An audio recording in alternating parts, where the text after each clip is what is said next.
Uripok अपुनबा नुपी loop की मापन सुबा मपोक नुमित फाउंडेशन ताबगा लोइना अखोगी होम सिदा लेंबिरक्तना अहल लमन सिंसिगी अवात अपा येंबिरदना अफबा नुंगाइबा पाउगा लोइना चाना थकनबा कैका मयाम पुबिरक्पै सेमुक्ता अइनसु अपुनबा उरीपोक नुपी लुप को हन्ना थागतचरी अखोगी होम सिदा ngasiदी इमा खोय इने खोय लेरिबो मयाम से यामे करिगुंबा कांदा 15 दगी हेनबसु यावी अदुबो अखोयगिसी 15 की कैपेसिटी दा अखोयने रन तौजबनी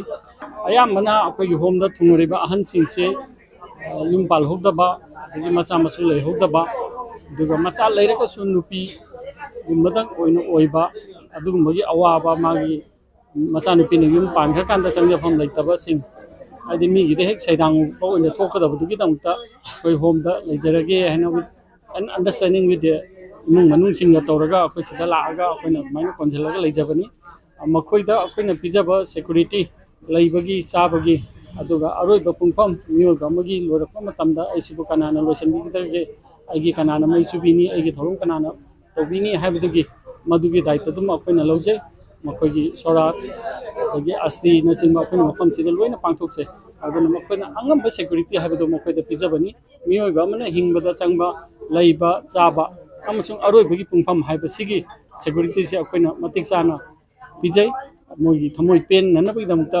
इन लेगिदा मतमदा ऐसे कनाना यंगिररोइको हंदोपिरमनिको हाइबदो मदु फाउदननबा हाइदना अखोयना सिदा अमत ओइना युमनि खलगा लयु हाइदना अखोय मयाम पुन्ना अरे अरेबा चामिनदना अखोय सुमाइना लेमिनजबनी अदो ngasi अमु हना अपुनबा उरीपोक नुपी लुपकी मागेदगी अहलमन सिंसिगिदमता इमा होय इने खोय सिंसिगिदमता हराउबा नुंगाइबा गा लोइनना चाना थनो मयाम पुबिरक पसिगिदमता सु अइना इमा सिंगु इने सिंगु मेरा पाइबी नुपी उरीपोक नुपी अपुनबा लुपो हन्ना थागतचे तम अमददी अखोगी मणिपुर सिदा होम हाइबा सीनियर सिटीजन होम हाइबा अहलमनगी लाइफम हाइबसे लैरमदे अदु मतमगी याउलगी मतुंगिना हजिकती मणिपुरदा कोई 30 की मथकता सीनियर सिटीजन होम लेरे सिंगदा मानदा अदगी इम्फाल एरियादा अमदी अखोगी चिंखोंग चिंयादा मयाम लेरे अदुबु मसी लेरी इसे करिगिनो हाइरगदी मतमगी याउलगी मतुंगिना मचा याम पोक्तबा अदगी मचा पोहोदबा अदगी मचा लेरगसु मपानदा थबक तौगिबा हाइबना चिंगसिगी अवाबा खुदुंथिबा मयाम से मथमदा युमदा तरक तरक लेबगी अवाबदो लेतनबगी दमता गवर्नमेंट सुम स्कीम अमा पॉलिसी अमा लखपिरकपनी अदुबु ngasi home singsida laibada thoidokpa akoi pangning handhaningai leite haibasi khanbigadabani mayamnasu akoi home da leire pitatpani kana lejedrabni haina khanbiganu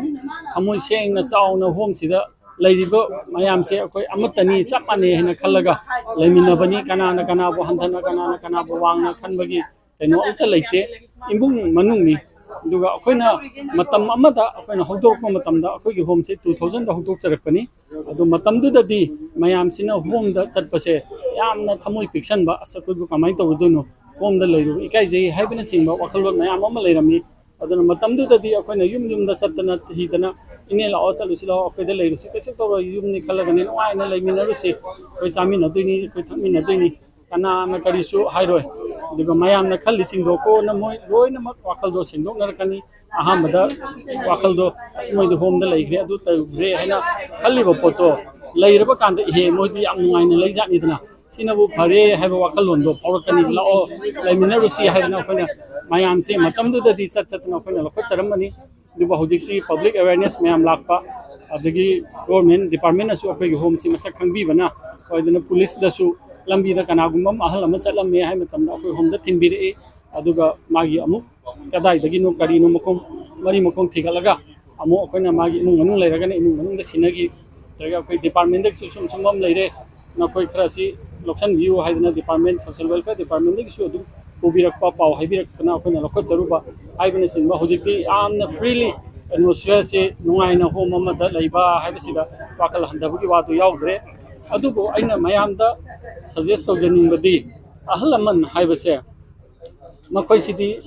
अंगांग ओलाबनी करिंगमा कांदा मोगी अनाबा डिमेंशिया लाई अदुगा कावगनबा खोकनबा अदगी युमदा मी लेतबदा मथंदा लेबगी अवाबने सिंगमा मयामदो लाकपसे मसी अखोइना खंबिगदबनी अदुगा मखोइ बुलुना चाना थंबिगदबनी नालगी मापन सुबा फाउंडेशन देने कोइसी 2015 की 30 August अखोई उनाल से साफों की बनी अदु निसिंग बो ओइना अखोइना ngasi all age home sida laksaraga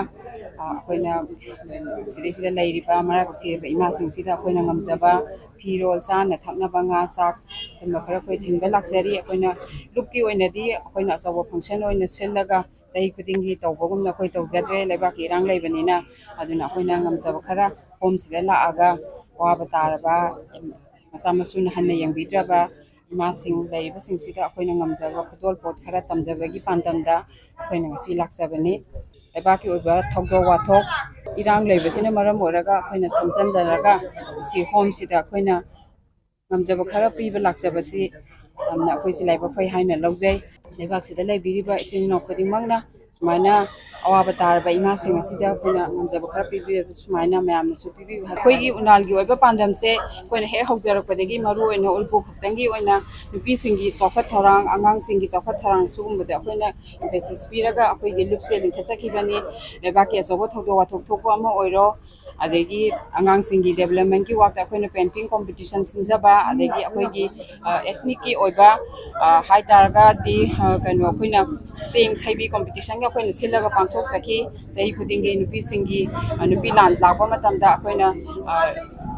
लमजेन सिंजरगा कंगलादगी रामथोंग फावबगी पाथोको फावबुदा अखोइना लमजेन सिलगा अखोइना पांथोक सखी अखोइगी मरु ओइबा पांदमदी लेबाकसिदा अवाना तारबा नुपीसिंग असिगी डेवलपमेंट वाक्ता उनाना सरु याजबा मतेंग पांगजबा सिबगी वाखलोंदा अखोइगी लुपसे लिंखसखिबनी लुपसिना सही मापन चुपना वाक तौजरकपसिदा यामना मसक थोकना अखोइना कनो तौबा थबक मयाम अमा तौजखरे अदुबु लेबाकी ओइबा इशू मयाम अमा लाकपदगी लेबाक हेना लुइना अखोइ खंजरगा उल्पो खक्तकी नतबिदा मनपुरदा लेबा नुपीसिंगसिगी अवाना तारकपा मतमदा मतेंग पांगबा हारो वाखलोंसिदा